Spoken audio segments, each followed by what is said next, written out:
Hello students आज हम लोग हाइब्रिडोमा टेक्नोलॉजी के बारे में स्टडी करेंगे। ठीक है, तो बहुत इंपॉर्टेंट लेक्चर है ये। इसको आप ध्यान से देखेंगे और ध्यान से मेरी मेरी बातों को सुनेंगे, जिससे आपको अच्छे से मालूम हो जाए और सारी बातें पता चल जाए कि हाइब्रिडोमा टेक्नोलॉजी क्या होती है। ठीक है, और इस हाइब्रिडोमा टेक्नोलॉजी में बेसिकली होता क्या है, हम लोग एक खास तरह की एंटीबॉडी बनाते हैं जिसको हम बोलते हैं मोनोक्लोनल एंटीबॉडी। तो बेसिकली जो हाइब्रिडोमा टेक्नोलॉजी होती है उसमें हम क्या करते हैं, उसमें हम मोनोक्लोनल एंटीबॉडीज का फॉर्मेशन करते हैं।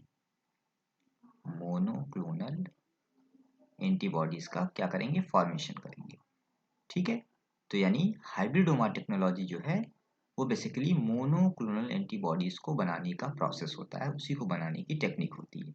ठीक है, तो मैं आपको बताऊंगा कि मोनोक्लोनल एंटीबॉडीज होती क्या है, लेकिन उससे पहले मैं आपको ये बता दूं कि बेसिकली इस टेक्नोलॉजी को, यानी जो हाइब्रिडोमा टेक्नोलॉजी है, इस टेक्निक को ढूंढा किसने था, इसको किसने डिस्कवर किया था।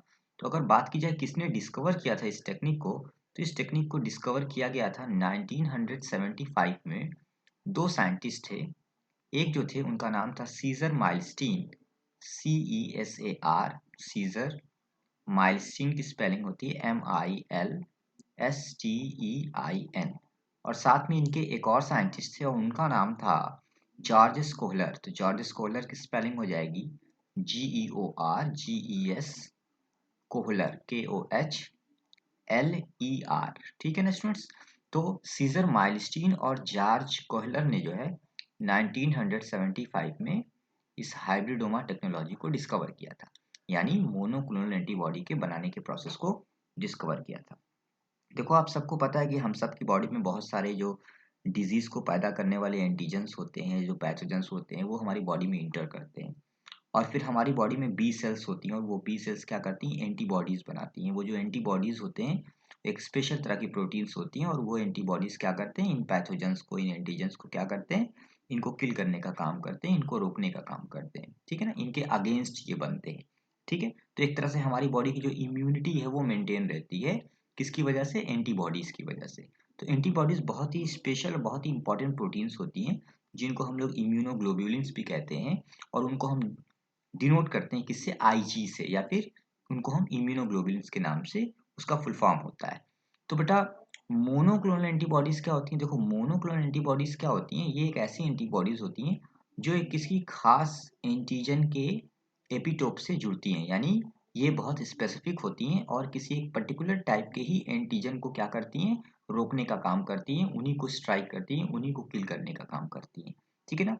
अब बॉडी में किसी एक खास तरह के एंटीजन को अगर मारना हो या फिर उसको किल करना हो, उससे लड़ना हो बॉडी को, तो वहां पर इस मोनोक्लोनल एंटीबॉडी का बहुत इंपॉर्टेंट यूज हो सकता है। ठीक है, तो मोनोक्लोनल एंटीबॉडी बेसिकली ऐसी एंटीबॉडीज होती हैं जो कि क्या करती हैं, जो एक स्पेसिफिक एंटीजन को ही क्या करती हैं, किल करती हैं, या फिर एक एंटीजन के एक स्पेसिफिक एपिटोप को बाइंड करती हैं। ठीक है ना, यानी एक खास तरह के एंटीजन पे ही ये क्या करेंगी, एक्ट करती हैं और उनको ही मारने का काम करती हैं। ठीक है ना, तो आपको समझ में आ गया कि मोनोक्लोनल एंटीबॉडीज क्या होती हैं।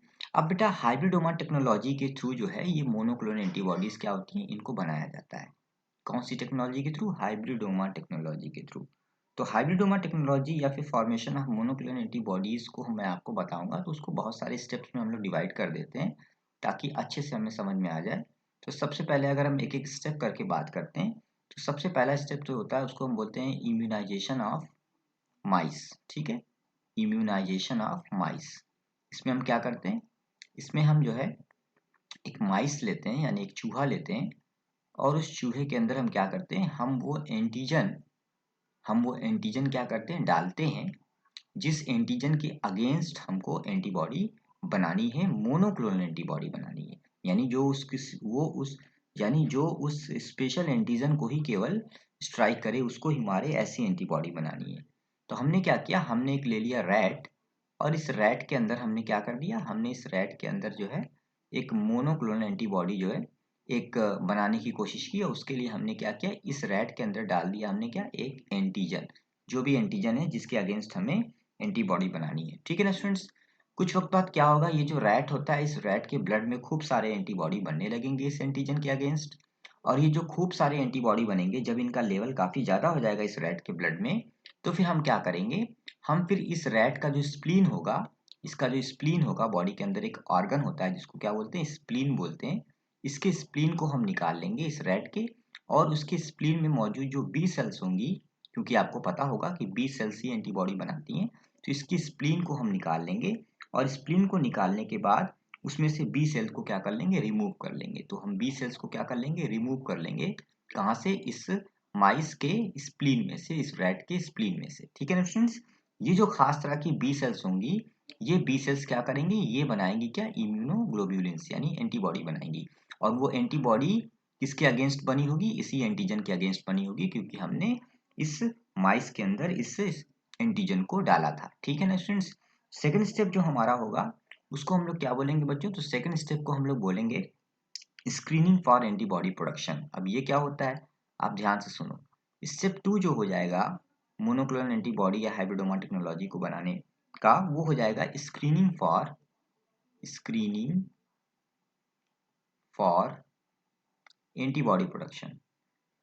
यानी स्क्रीनिंग फॉर एंटीबॉडी प्रोडक्शन का मतलब क्या हुआ, इसका मतलब वही हुआ कि हम क्या करेंगे, हम उस माइस के स्प्लीन में से बी सेल्स को क्या कर लेंगे, रिमूव कर लेंगे, जो मैंने अभी आपको बताया। तो हम क्या करेंगे, हम रिमूव कर लेंगे बी सेल्स को, कहाँ से, फ्रॉम स्प्लीन। स्प्लीन कहाँ से निकालेंगे, हम उस माइस के स्प्लीन को निकालेंगे। ठीक है ना, उसके स्प्लीन को हम क्या करेंगे, निकालेंगे। थर्ड जो स्टेप हो जाएगा, जो सबसे इंपॉर्टेंट स्टेप है, वो है फ्यूजन। फ्यूजन क्या होता है, देखो बच्चों ऐसा है कि ये जो स्प्लीन है, इसके स्प्लीन के अंदर से जो हमने बी सेल निकाला है माइस के स्प्लीन में से, ये बी सेल एंटीबॉडी तो बना रही है, लेकिन हमें इस एंटीबॉडी को बहुत ज़्यादा अमाउंट में बनाना है। उसके लिए हम ये कर सकते हैं कि हम बी सेल का कल्चर करा सकते हैं, हम लैब में बी सेल का क्या करा सकते हैं, कल्चर करा सकते हैं, यानी उसका प्रोलिफरेशन करा सकते हैं, उसके नंबर्स को बढ़ा सकते हैं। लेकिन ये जो बी सेल्स होती हैं, इन बी सेल्स का जो लाइफ स्पैन होता है, यानी जो इनकी इनकी जो मोटेलिटी होती है, वो क्या होती है, वो ज़्यादा होती है, यानी लाइफ स्पैन इनकी कम होती है। ये जल्दी क्या करते हैं, ये जल्दी मरने लगती हैं। कौन सी चीज़, बी सेल्स। यानी अगर हम बी सेल को अकेले अगर कल्चर कराएं, तो बी सेल्स जो है वो कल्चर नहीं हो पाएंगी और वो मरने लगेंगी। और अगर बी सेल्स मरने लगेंगी, सरवाइव नहीं कर पाएंगी, तो इस तरह से हमें ढेर सारी एंटीबॉडीज भी नहीं मिलेंगी, क्योंकि बी सेल्स ही हमें एंटीबॉडीज बनाकर देती हैं। तो इसके लिए बेटा हम क्या करते हैं, हम एक टेक्निक यूज करते हैं, जो सबसे इंपॉर्टेंट चीज है, जिसको यहाँ पे मैंने बताया हाइब्रिडोमा टेक्नोलॉजी, वो क्यों कहते हैं, उसका जो मेन रीजन है वो इसी स्टेप से आपको पता चलेगा। आप ध्यान से मेरी बात को सुनिएगा। हम क्या करते हैं, हम इस बी सेल को लेते हैं, स्प्लीन की जो सेल होती है जिसको हम क्या बोलते हैं, बी सेल कहते हैं। हम इस बी सेल को लेते हैं, ये कहाँ से निकला है, ये निकला है इस रैट के स्प्लीन में से। तो ये स्प्लीन की जो है बी सेल है। ठीक है ना। और फिर हम क्या करते हैं, हम एक और सेल लेते हैं जो कि बहुत इंपॉर्टेंट है। और बेटा इस सेल को हम लोग क्या बोलते हैं, इस सेल को हम लोग बोलते हैं माइलोमा सेल। क्या बोलते हैं, माइलोमा सेल। तो ये जो मैं यहाँ पे बना रहा हूँ, दिस इज क्या, दिस इज माइलोमा सेल। ठीक है, MYELOMACELL। ठीक है ना, माइलोमा सेल। अब यहाँ ध्यान रखना है कि ये स्प्लीन सेल जो होती है, ये कहाँ से निकली हुई है, ये रैट के अंदर से निकली हुई है, स्प्लीन की बी सेल्स। और माइलोमा सेल जो होती है, ये कैंसर कॉजिंग सेल्स होती हैं। जो कैंसर होता है, ट्यूमर होता है, उसकी जो सेल्स होती हैं उसको क्या बोलते हैं, माइलोमा सेल कहते हैं। हम यहाँ पे माइलोमा सेल को क्यों ले रहे हैं, क्योंकि इस सेल के अंदर एक खास प्रॉपर्टी ये है कि ये जो है कभी मरती नहीं है, ये हमेशा जिंदा रहती है। और साथ साथ इनके नंबर्स भी काफी तेजी से बढ़ते हैं। लेकिन सबसे इंपॉर्टेंट फैक्टर क्या है कि ये हमेशा जिंदा रहती है, ये कभी मरती नहीं, अनलिमिटेड टाइम तक, इनफाइनाइट टाइम तक ये जिंदा रहती है।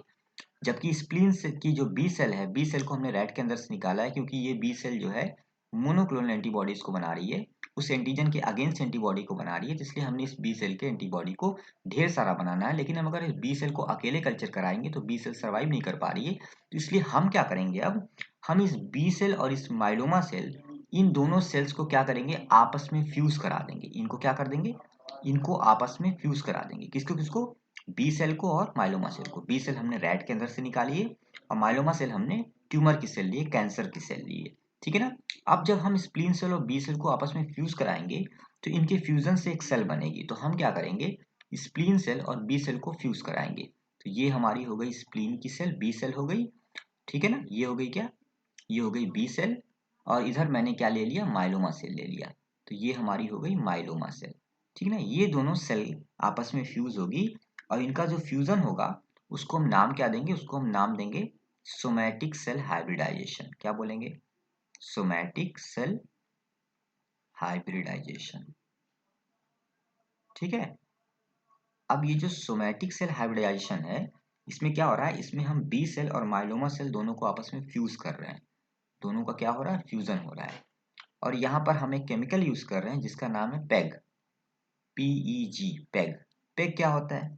पेग का फुल फॉर्म भी मैं यहाँ पे लिख देता हूँ। पेग का फुल फॉर्म होता है पॉलीइथाइलिन ग्लाइकॉल। पॉली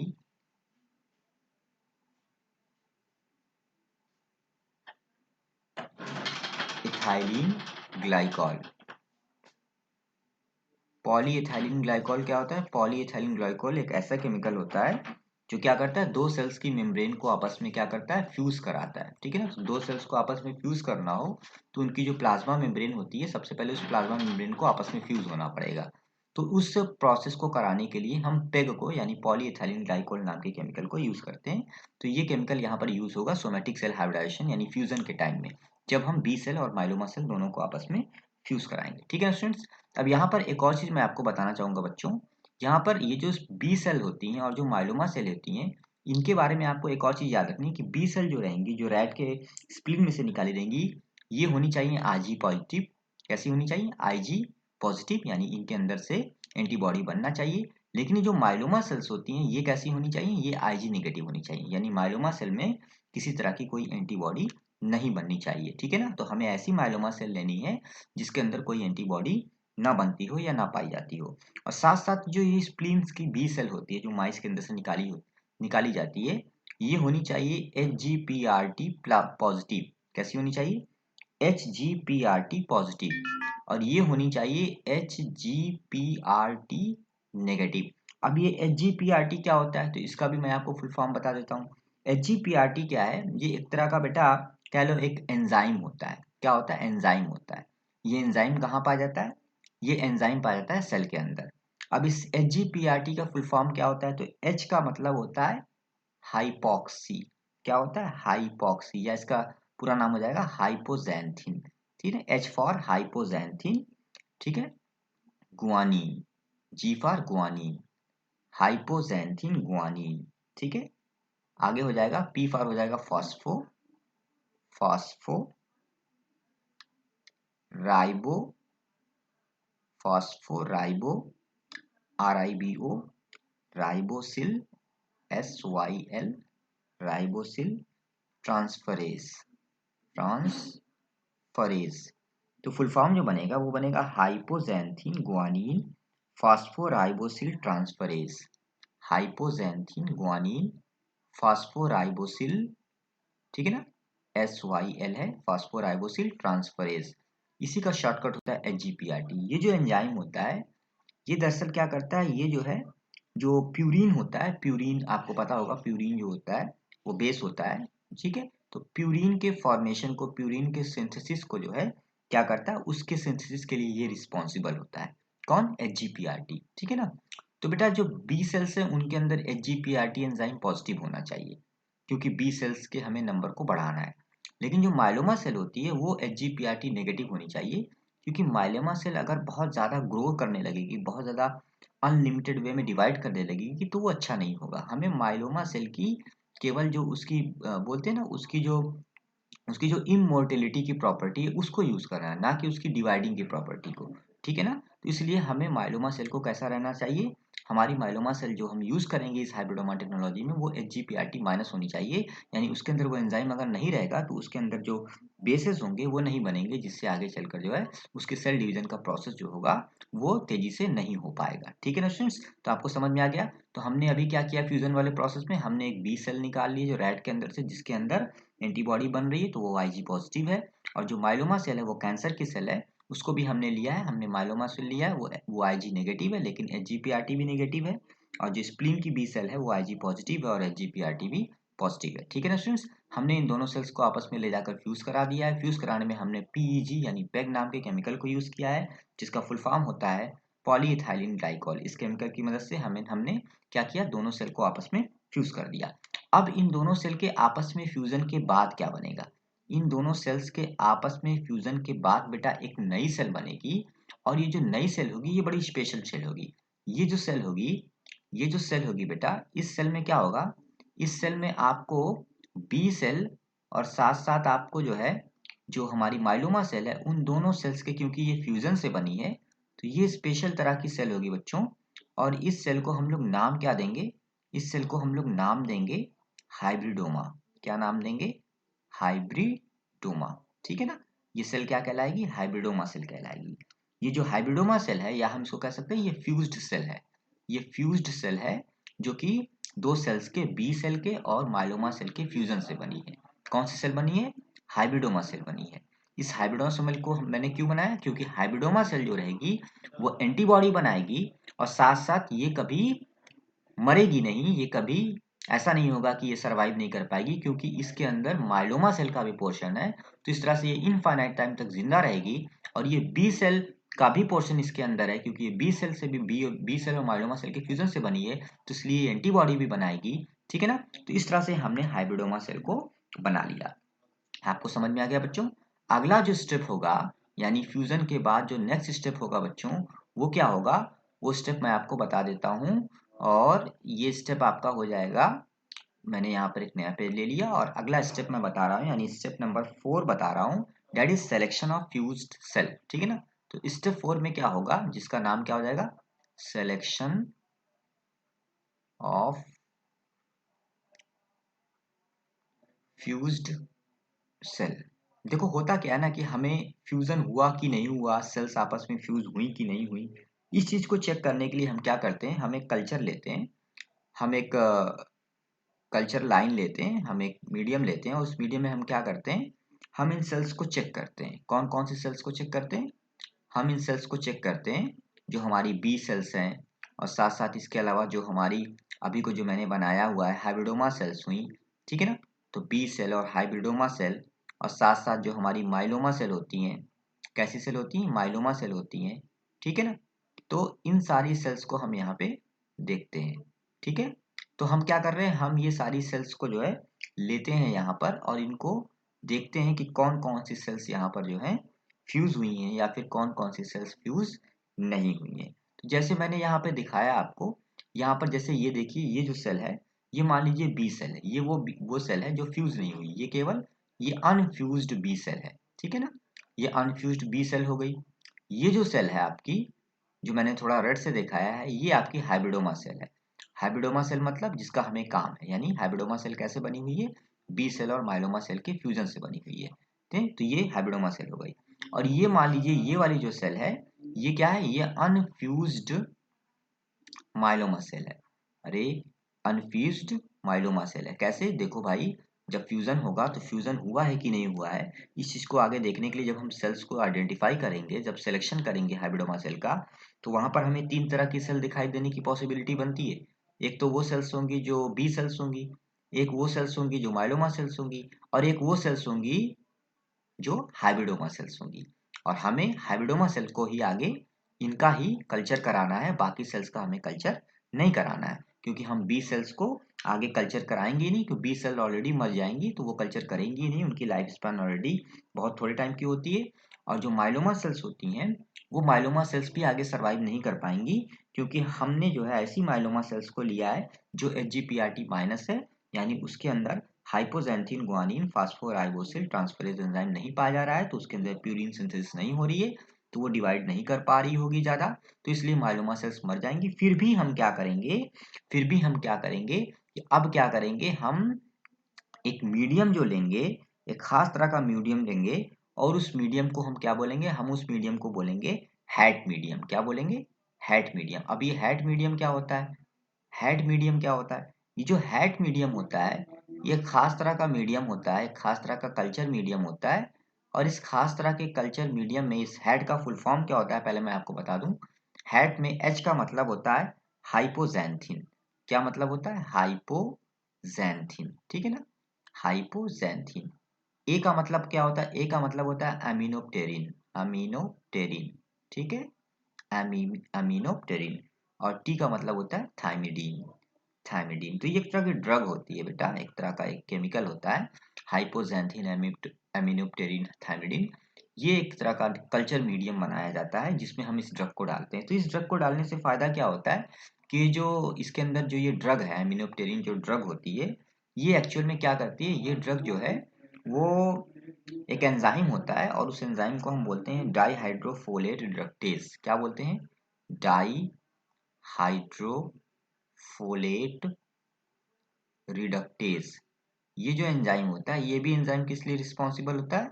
ये एंजाइम जो होता है वो प्यूरिन बायोसिंथेसिस के ही रिस्पॉन्सिबल, प्यूरिन के ही बायोसिंथेसिस के लिए रिस्पॉन्सिबल होता है।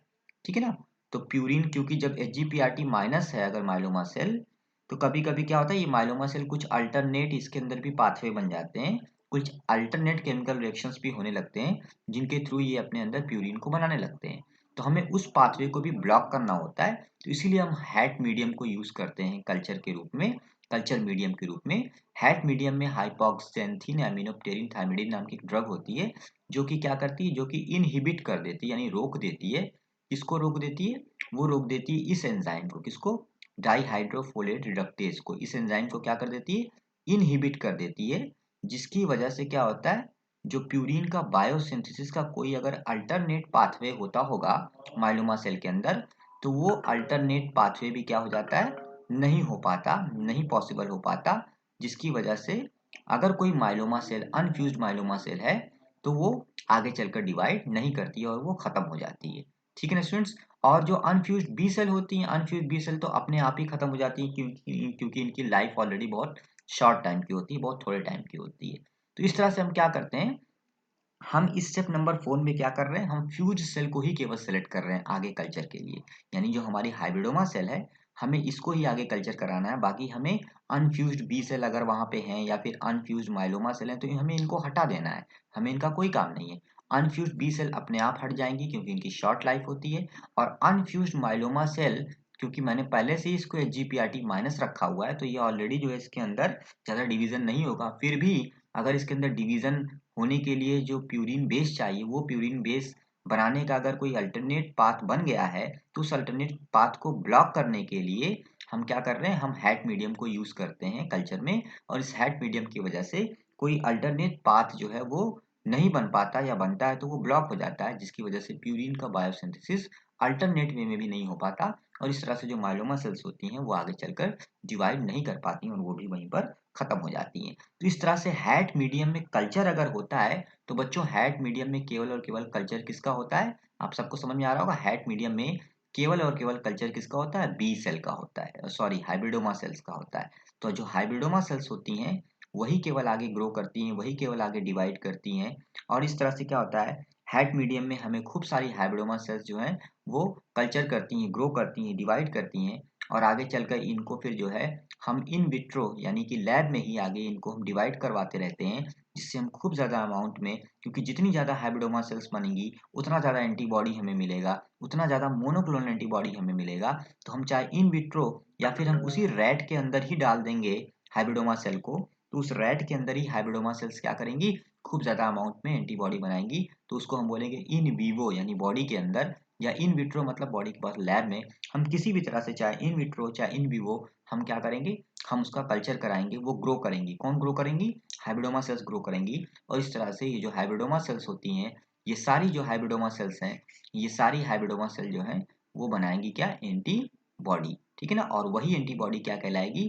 मोनोक्लोनल एंटीबॉडी कहलाएगी। मोनोक्लोनल एंटीबॉडी को ढेर सारा बनाया जाता है क्योंकि इसका बहुत ज़्यादा यूज है, मेडिसिन में भी यूज है, साथ साथ आगे चलकर आपका जो है बायोटेक्नोलॉजी में भी बहुत ज़्यादा यूज है। ठीक है ना? तो इस तरह से जो है हम मोनोक्लोनल एंटीबॉडीज को ढेर सारे अमाउंट में बनाने की कोशिश करते हैं। इसीलिए सीजर और माइलस्टीन, जो सीजर माइलस्टीन और जॉर्जेस कोहलर थे, जिनको 1975 में हाइब्रिडोमा टेक्नोलॉजी को जिन्होंने डिस्कवर किया था, उनको आगे चलकर 1984 में जो है नोबेल प्राइज भी मिला था।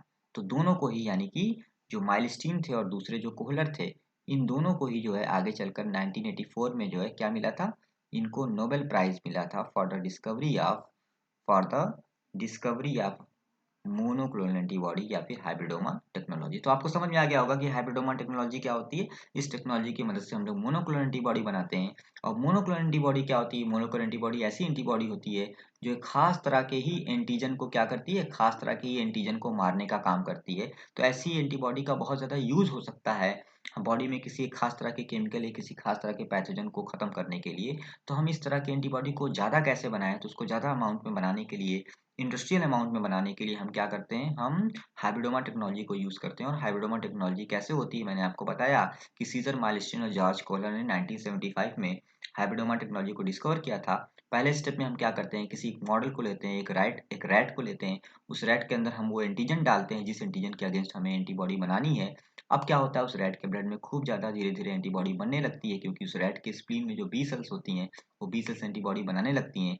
जब ज़्यादा अमाउंट में, ज़्यादा सैचुरेशन में एंटीबॉडी बनने लगती है रैट के अंदर, तो फिर हम उस रैट के स्प्लीन को बाहर निकाल लेते हैं और उसकी स्प्लीन में से बी सेल्स को रिमूव कर लेते हैं। इसको हम स्क्रीनिंग फॉर एंटीबॉडी प्रोडक्शन कहते हैं। ठीक है ना? अच्छा, मोनोक्लोनल एंटीबॉडी का एक शॉर्टकट भी होता है, वो होता है एमएबी। तो मोनोक्लोनल एंटीबॉडी को हम एमएबी के जो शॉर्टकट टर्म है उससे भी यूज़ करते हैं। इस सिंबल से हम इसको डिनोट करते हैं। ठीक है ना? तो इस तरह से रैट के स्प्लीन को निकाल के वहाँ से बी सेल्स को निकाल लिया जाता है। फिर हमें क्योंकि बी सेल्स का कल्चर कराना है, लेकिन बी सेल्स का कल्चर जो है इंडिविजुअली पॉसिबल नहीं है, क्योंकि बी सेल्स जो होती हैं वो शॉर्ट लाइफ की होती हैं, वो मर जाती हैं। तो इसलिए वो आगे फर्दर कल्चर नहीं कर पाती, वो डिवाइड नहीं कर पाती, वो ग्रो नहीं कर पाती। तो इसलिए हम क्या करते हैं, हम एक ऐसी सेल उसके साथ जोड़ते हैं जो इनफाइनाइट टाइम तक जिंदा रहती हो। तो इसलिए हम लेते हैं माइलोमा सेल को। माइलोमा सेल कैंसर की सेल्स होती हैं। ये आईजी माइनस होनी चाहिए, यानी इनके अंदर कोई एंटीबॉडी नहीं बननी चाहिए। और ये एचजीपीआरटी माइनस होनी चाहिए, यानी इनके अंदर हाइपोजेंथिन ग्वानिन फास्फोराइलेज ट्रांसफरेज एंजाइम नहीं होना चाहिए, ताकि इनके अंदर प्यूरिन जो है वो ज़्यादा अमाउंट में ना बन पाए, ताकि ये ज़्यादा डिवाइड ना कर पाए। हमें केवल इनकी जो इनफाइनाइट टाइम तक जिंदा रहने की प्रॉपर्टी उसको यूज़ करना है, इसलिए हम इसको ले रहे हैं। तो हम बी सेल और माइलोमा सेल दोनों को आपस में फ्यूज़ करा देते हैं और इनकी फ्यूज़न के टाइम में हम पीईजी नाम का केमिकल यूज़ करते हैं। पीईजी यानी पेग, जो पॉलीइथाइलिन ग्लाइकोल नाम का केमिकल होता है, ये सोमैटिक सेल हाइब्रिडाइजेशन यानी दोनों सेल्स के सेल मेम्ब्रेन को आपस में फ्यूज कराने में हेल्प करता है। इस तरह से ये दोनों सेल फ्यूज हो जाती है और फ्यूज होने के बाद एक नई सेल बनती है जिसको हम हाइब्रिडोमा सेल कहते हैं, या फिर हमको उसको फ्यूज्ड सेल कहते हैं। ये जो हाइब्रिडोमा सेल होती है, अब इस हाइब्रिडोमा सेल को आगे चलकर हम क्या करते हैं, क्योंकि अब हम चेक करते हैं कि हाइब्रिडोमा सेल्स बन गई हैं कि नहीं। तो इसके लिए हम क्या करते हैं, हम जब इनका सिलेक्शन करने के लिए हम इनको कल्चर मीडियम में डालते हैं, तो वहां पर हमारी पॉसिबिलिटी ऐसी होती है कि 3 तरह की सेल्स वहां पे पाई जा सकती हैं। एक अनफ्यूज्ड बी सेल्स होती हैं, दूसरी अनफ्यूज्ड माइलोमा सेल्स होती हैं और तीसरी हाइब्रिडोमा सेल्स होती हैं। तो जो अनफ्यूज्ड बी सेल्स होती हैं वो तो आगे चलकर अपने आप खत्म हो जाती हैं, क्योंकि वो शॉर्ट लाइफ की होती हैं। लेकिन जो अनफ्यूज्ड माइलोमा सेल्स होती हैं वो आगे चलकर डिवाइड कर सकती हैं, लेकिन हमें उनसे कोई लेना देना नहीं है। तो इसलिए हम कल्चर मीडियम में जो हम एक नया केमिकल लेते हैं, एक ड्रग डालते हैं जिसको हैड कहते हैं। तो वास्तव में ये जो कल्चर मीडियम होता है ये हैड मीडियम होता है। हैड का फुल फॉर्म होता है हाइपोजैंथीन एमिनोप्टेरिन थाइमिडीन। एक तरह ड्रग होती है जो कि एक तरह के एंजाइम डाइहाइड्रोफोलेट रिडक्टेज को इनहिबिट करती है, इनको रोकती है। और ये एंजाइम जो होते हैं वो प्यूरिन के बायोसिंथेसिस को प्रमोट करते हैं। तो अगर ये एंजाइम नहीं होंगे तो प्यूरिन नहीं बनेगा। तो अगर कोई अल्टरनेट पाथवे है माइलोमा सेल के अंदर प्यूरिन को बनाने का, हालांकि हमने पहले से ही जीपीआरटी माइनस लिया था माइलोमा सेल, लेकिन फिर भी माइलोमा सेल के अंदर बहुत सारे अल्टरनेट पाथवे से जो है प्यूरिन बन जाती है। तो इसलिए हम अल्टरनेट पाथवे को भी ब्लॉक करते हैं और उन अल्टरनेट पाथवेज के लिए ये एंजाइम जरूरी होता है। तो इस हम इस एंजाइम को इनहिबिट करने के लिए इस ड्रग को हैट मीडियम में यूज करते हैं। तो जो हैट मीडियम होता है उसकी वजह से आगे चलकर केवल और केवल उस कल्चर मीडियम में हाइब्रिडोमा सेल्स ही केवल क्या कर पाती हैं, ग्रो कर पाती हैं, वही डिवाइड कर पाती हैं, उन्हीं का कल्चर हो पाता है। और आगे चलकर फिर हम हाइब्रिडोमा सेल्स को ज़्यादा अमाउंट में पा लेते हैं, जिससे खूब ज़्यादा अमाउंट में हमें एंटीबॉडीज़ का प्रोडक्शन हो जाता है। ठीक है ना स्टूडेंट्स? और ये जो एंटीबॉडीज़ होती हैं ये फिर हम आगे चलकर इनको मोनोक्लोनल एंटीबॉडी कहते हैं। और हम जैसा भी हमारा डिजायर्ड एंटीजन था जिसके अगेंस्ट मैंने इस एंटीबॉडी को बनाया है या फिर बनाने का जो कोशिश की है, तो ये फिर एंटीबॉडी आगे चलकर उस डिजायर्ड एंटीजन को किल करने का काम करती है या उसको स्ट्राइक करने का काम करती है। उसको खत्म करने के लिए हम इस एंटीबॉडी को यूज करते हैं। ठीक है स्टूडेंट्स? तो आपको समझ में आ गया होगा मोनोक्लोनल एंटीबॉडी क्या होता है। तो स्टूडेंट्स, इस टॉपिक से रिलेटेड अगर कोई भी डाउट आपके मन में होगा तो आगे चलकर आप मुझसे लाइव सेशन में या ग्रुप में क्वेश्चन कर लीजिएगा, मैं आपके डाउट को क्लियर कर दूंगा। ठीक है, थैंक यू।